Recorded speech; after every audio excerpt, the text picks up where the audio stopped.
My name is Henrik Zipsane. I'm director of the European Museum Academy. My role here at this conference is to say a few words about the challenges for open-air museums in times of sustainability. I have, as a history, I have been working as director of an open-air museum here in Sweden for 18 years. So that is my background for being here. But being a free spirit now, with no obligation towards open-air museums, I can say a few words which would have been much more difficult when I was director. Would you tell me something about the role of the museum in the contemporary world, especially open-air museums? Yes, I would put it this way: open-air museums are fantastic in many ways.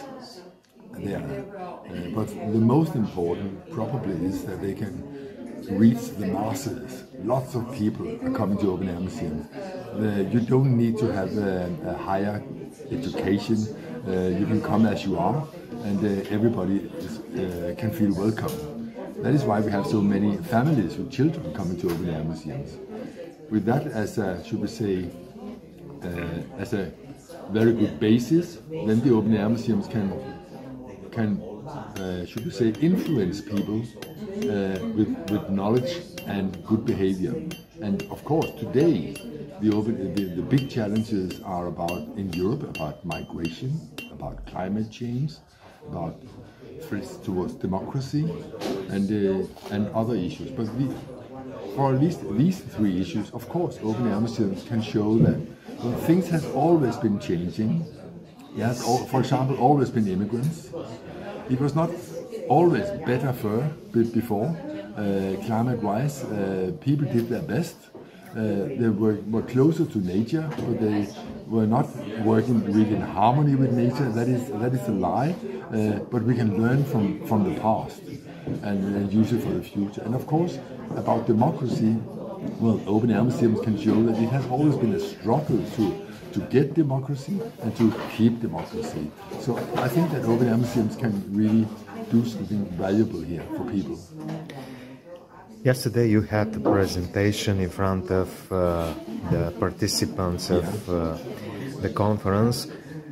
Your presentation was very provocative.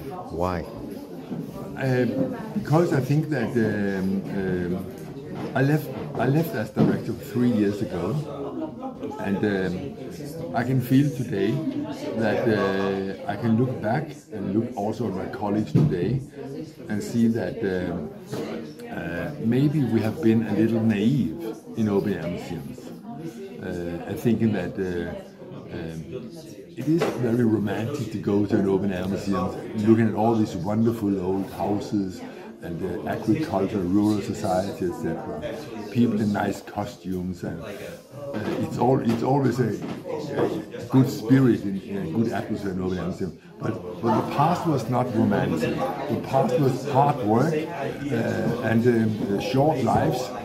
And there was nothing about gender equality or anything like that. There was a lot of violence in the houses and between parents and their children. These are facts. We don't show that in open-air museums.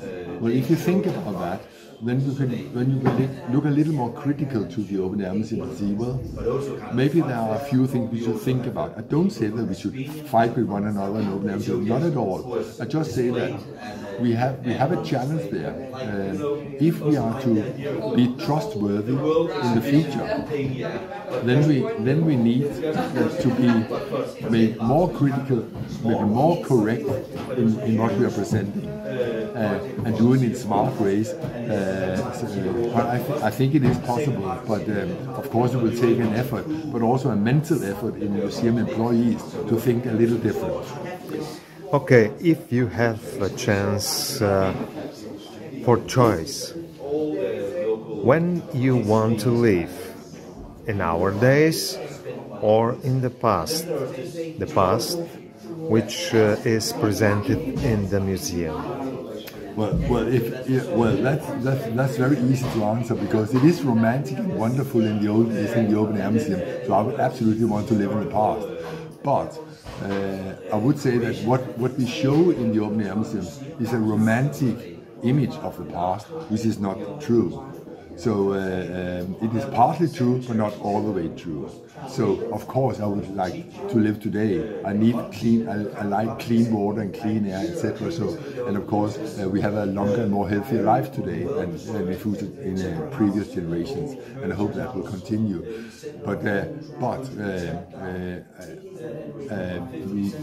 we have another challenge in the open air museums because there is a tendency to show that history moves forward. We always improve. Things get better and better and better for generations by each generation. That is not true. Things change from one generation to the next, but it's not necessarily becomes better. It changes to something different, and that's okay to show that. But that is not the same as progress. Not at all.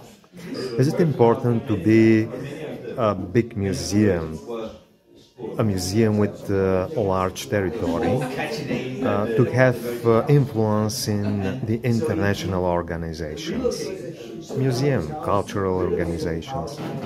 Is it important? I think that both smaller open air museums and bigger open air museums can gain from involving with colleagues on a European and international level. I think it is important to learn from one another and learn together. That is why I am here and been here. I've been a member of this organization since 2002, and I've enjoyed every moment. But I have learned a lot from my colleagues, and they have learned a little from me. We have produced something together, and that is valuable for both very small open air museums and big ones like Skansen here in Stockholm. No, in Luxembourg, 1 month ago, they have the award, the Luigi Micheletti Foundation Award for storytelling. And that was because they're wood carving, but what was especially interesting, and it is especially interesting, is a very small museum.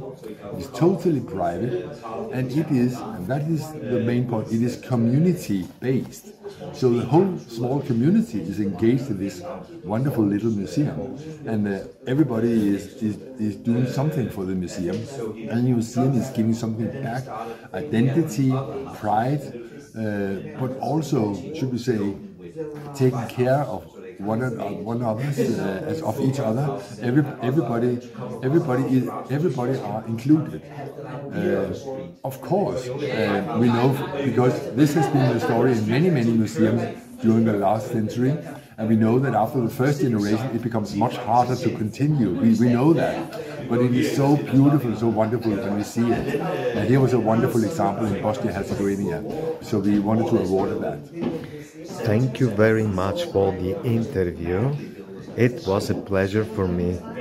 A pleasure for me likewise. Thank you.